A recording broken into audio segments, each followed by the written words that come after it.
اور اب تھوڑی سی بات کریں گے ہم اسلام اور ٹیکنالوجی کے ذریعے اس کا فروغ۔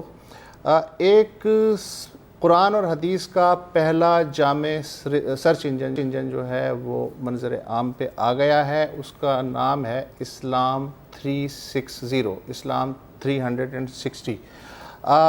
اس میں یہ ونڈوز، اینڈرائیڈ اور ایپل کے ساتھ کمپیٹیبل ہے، اور اس سافٹ ویئر کی تیاری میں تقریباً 5 بلین روپے لگے، مگر اب یہ فی سبیل اللہ پوری دنیا میں اویلیبل ہے۔ اس وقت تک 177 ممالک میں 21 لاکھ ڈاؤن لوڈ ہو چکے ہیں اسلام 360 سافٹ ویئر کے۔ اس سافٹ ویئر میں قرآن کے 10 تراجم ہیں، 2 تفاسیر ہیں، تفسیر ابن کثیر اور تفہیم القرآن۔ تمام جو مرتبہ احادیث ہیں وہ اس سافٹ ویئر میں آپ کو ملیں گی ایک کلک پہ، عربی، اردو، رومن اردو، ہندی اور انگریزی ترجمے کے ساتھ، آڈیو میں بھی اور تحریراً بھی۔ 13 قاریوں کی آواز میں پورے قرآن کی قرأت، یعنی آپ قرآن صحیح تلفظ اور لہجے کے ساتھ پڑھ سکتے ہیں، اور آپ کے بچے جو ہیں وہ اس سے سیکھ سکتے ہیں۔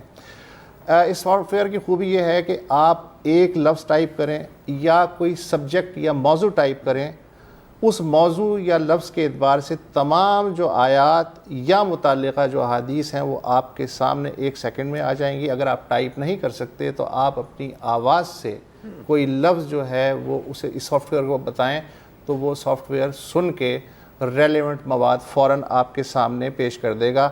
اس کے موجد ہیں، ایک آئی ٹی کمپنی ہے اسلام ٹیکنالوجی مشن، اور اس کے جو باس ہیں زاہد حسین صاحب چھیپا کے ساتھ موجود ہیں۔ بہت شکریہ کہ آپ تشریف لائے۔ یہ جو آپ نے کشٹ اٹھایا، تقریباً 7-8 سال کی محنت کر کے ایسا جامع سافٹ ویئر کیا، تو آپ نے اس کو فی سبیل اللہ دان کر دیا، جبکہ آپ کی جیب سے بھی اتنے پیسے خرچ ہو گئے، تو یہ کچھ سمجھائیے یہ ہوا کیا ہے؟ پہلے تو وسعت اللہ صاحب بات یہ ہے کہ یہ تشنگی میری طرح اور بہت سارے لوگوں کو بھی ہوگی کہ قرآن مجید میں کوئی موضوع تلاش کرنا ان کے لیے بہت مشکل ہوتا ہوگا۔ تو یہی سوچتے ہوئے میں نے اس کو بنایا تھا، اور میں اکیلا ہی اس 4.8 ملین روپیز کو لگانے میں شامل نہیں ہوں، میرے ساتھ کچھ میرے دوست احباب بھی ہیں اور کچھ اہل مخیر حضرات بھی موجود ہیں۔ اور اس ایپلیکیشن سے کمانا مقصد اس لیے نہیں تھا کہ یہ اسی لیے بنایا گیا کہ یہ میرے والدین کی اور جو میری ٹیم ہے ان کے والدین اور ان کی بخشش کا باعث بن جائے۔ تو یہ آپ نے جو سامنے کھولا ہوا ہے کچھ ہمیں؟ جی میں دکھاتا ہوں۔ اگر اس میں آپ قرآن مجید پڑھنا چاہتے ہیں تو آپ پڑھ بھی سکتے ہیں، جیسے میں قرآن کریم پہ کلک کرتا ہوں، سورہ بقرہ پہ کلک کرتا ہوں۔ آپ اگر اس آیت کو سننا چاہتے ہیں یا پڑھنا چاہتے ہیں تو جسٹ کسی بھی آیت کے اوپر یہ آپ نے فنگر سے کلک کیا تو یہ آیت آپ کے سامنے چل جائے گی۔ آپ یہ چاہتے ہیں کہ میں اس آیت کو یاد کرنا چاہوں تو ریپیٹ کی فیسلٹی ہے، یہ اس آیت کو 1,00,000 مرتبہ چلائے گا جب تک آپ کو یاد نہ ہو جائے۔ آپ یہ چاہتے ہیں کہ میں کسی اور قاری کی آواز میں سننا چاہتا ہوں تو یہ 12 سے زیادہ قرآن حضرات موجود ہیں، میں مشاری الفاظ سے لے لیتا ہوں اور پھر سے اسی آیت کے اوپر کلک کرتا ہوں، کیونکہ ٹائم کم ہے تو اس لیے میں ان کی آواز میں وہ چل جائے گا۔ اچھا اب میں آپ سے ایک سوال پوچھنا چاہتا تھا کہ اب مطلب ظاہر ہے کہ بہت اس طرح کی ملتی جلتی ایپس ہیں، اس میں کیا مختلف؟ جی بالکل، اس میں سب سے بڑی بات جو کھڑو صاحب سب سے امپورٹنٹ ترین بات ہے وہ ہے قرآن مجید میں کوئی ٹاپک تلاش کرنا۔ الحم سے والناس تک ہم سب پڑھتے ہیں، لیکن قرآن مجید کہتا کیا یہ بہت کم لوگ پڑھتے ہیں اس بارے میں۔ یہ ورڈ پر جائیے ایز اے ریفرنس بک کے طور پر۔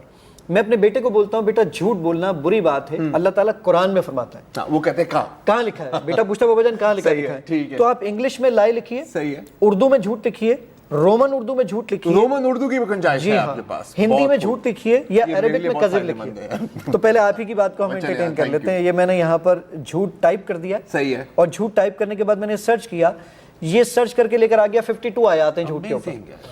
اور گوگل کے مطابق الحمدللہ میں دنیا کا پہلا انسان ہوں جس نے قرآن مجید کو رومنائز اردو میں ٹرانسلیٹ کیا۔ یہ سورہ، یہ میں نے کلک کیا اس کے اوپر۔ اب آپ اس کی اگر اردو پڑھنا چاہتے ہیں، یہ میں نے اردو پہ کلک کیا، وہ پوچھے گا اردو کس کی پڑھیں گے؟ شیعہ، سنی، اہل حدیث، دیوبند، تمام مکاتب فکر، تاکہ اتحاد بین المسلمین ہو سکے۔ یہ میں نے کلک کیا۔ آپ اس کو اگر سننا چاہتے ہیں تو آپ سن بھی سکتے ہیں۔ اچھا، سب سے اچھی بات یہ ہے کہ یہ انٹرنیٹ نہ بھی ہو تو یہ استعمال ہو سکتی ہے، آف لائن جی آف لائن نہیں ہے، اس میں آڈیو کے لیے ایک دفعہ انٹرنیٹ چاہیے ہوتا ہے، باقی اس کی بھی ضرورت نہیں ہوتی۔ ایون جو ابھی وسعت اللہ صاحب بیان کر رہے تھے اس میں تفاسیر، تو میں ایک تھوڑی سی بات اور تصحیح کر دوں کہ وہ 2 تفاسیر نہیں، اس میں 4 تفاسیر۔ یہ مور پہ جب میں کلک کرتا ہوں تو یہ تفسیر آ گئی. اس میں تفہیم القرآن مولانا مودودی صاحب کی, تفسیر ابن کثیر, ڈاکٹر اسرار صاحب کی آڈیو تفسیر, مفتی سعید صاحب کی آڈیو تفسیر, یہ چاروں چیزیں اس میں موجود ہیں. ایون اگر آپ یہ چاہتے ہیں کہ میں قرآن کریم کے ایک ایک ورڈ کی ڈکشنری دیکھنا چاہوں, 77,881 ورڈز ہیں قرآن مجید میں, ہر ورڈ کی اگر آپ ڈکشنری دیکھنا چاہیں تو یہ دیکھیے ایک ایک ورڈ عربی میں, اردو میں یہ میں نے مردن پہ کلک کیا, مردن اردو میں کس کو کہتے ہیں, یہ پوری اس کی ڈکشنری آپ کے سامنے موجود ہے. میں نے کہا مجھے اس کی انگلش ڈکشنری چاہیے, یہ پوری انگلش ڈکشنری آپ کے سامنے. بہت لوگوں کی دکانیں بند کر دیں گے لیکن ایک میرا سوال ہے, اب 21 لاکھ ڈاؤن لوڈ زیادہ تر ظاہر ہے پاکستان سے شاید ہوئے ہوں گے, یا کیا کہاں سے 40% پاکستان, 40% باقی